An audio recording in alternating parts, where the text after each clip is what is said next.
But throughout the process, throughout the planning process, the seeker process for the Maple Ridge project, there was virtually no opposition. Throughout for the Roaring Brook project, I know as the host township there is the town of Martinsburg. And when they had their public hearings to complete their seeker process, the meeting was scheduled to start at 6 o'clock, and by 10 after 6, the town attorney was saying, "Don't we have any comments? Would somebody like to say something, please? We need to put something on the record. We're having a public hearing." So there was very little, virtually no opposition. For the town of Lowellville, we had one of the zoning permits had to be modified after they had started construction, and when they came in for their application to modify their permit, that was the first time I saw somebody come to a meeting and object to, or try to voice some kind of objection to the wind turbines. And the objection was something along the lines of, "Well, I'm afraid that the reflection of the turbines on my favorite fishing pond is going to kill the fish." And the planning board listened to them and, made their decision.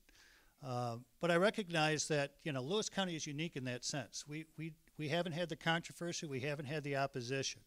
And so I understand that, not all communities have that experience, and I've read enough of the news accounts up here to know that that's not quite the experience of Cape Vincent.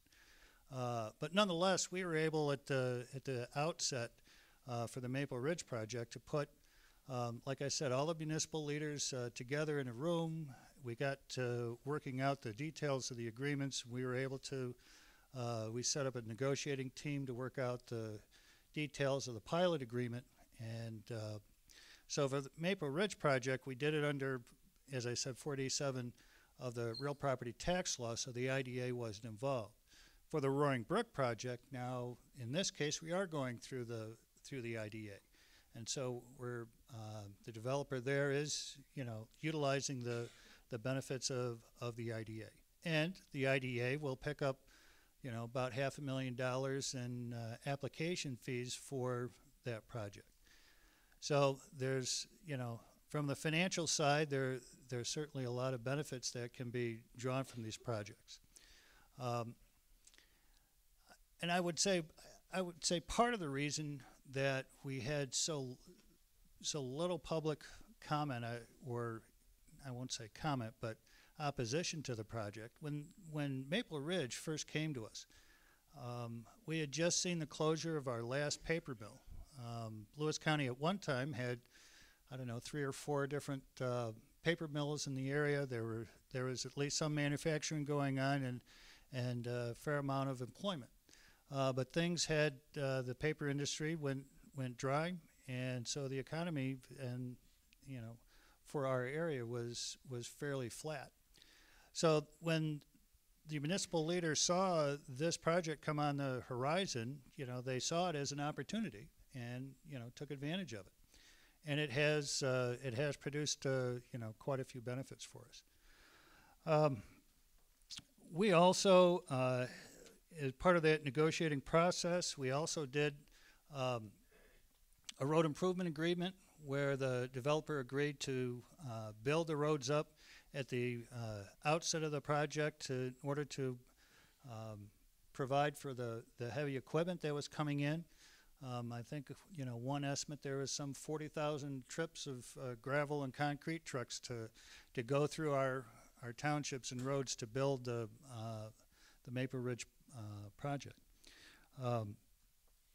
One of the advantages of a road improvement agreement, the way I view it as a lawyer, is that that's the town's hold harmless agreement. In other words, that when the project comes in, the town is going to be held harmless for the expenses of those kinds of things, as far as keeping the roads up, et cetera. So the road agreement is written fairly tightly in terms of the expectations coming in.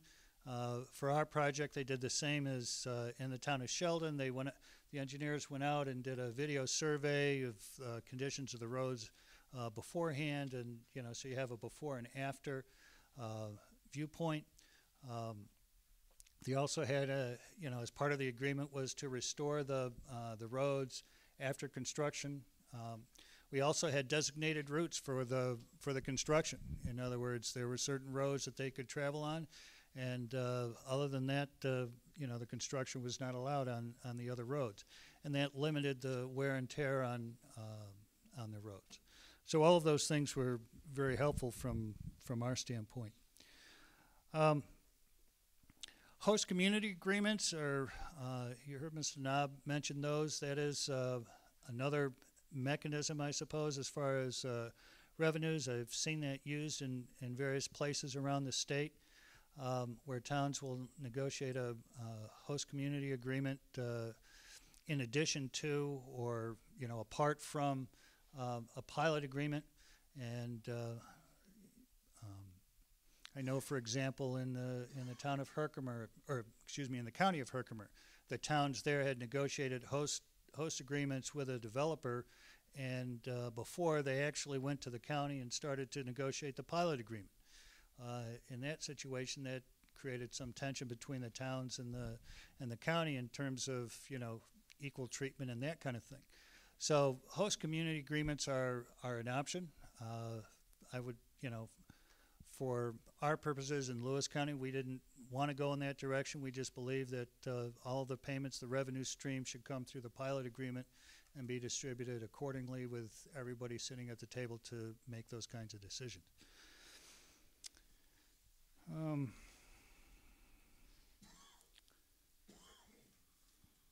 Let's see. Well, I think that's about all I have to say on the pilots. Of course, we can take questions as people think of them about either how the pilot agreements came together or how they work. As I say, typically the distribution can be based on the pro rata share of the relative tax rates between the taxing jurisdictions, or in our case, and as in the case of the town of Sheldon, it's a negotiated situation. So I guess that's about all I have on that. Thank you.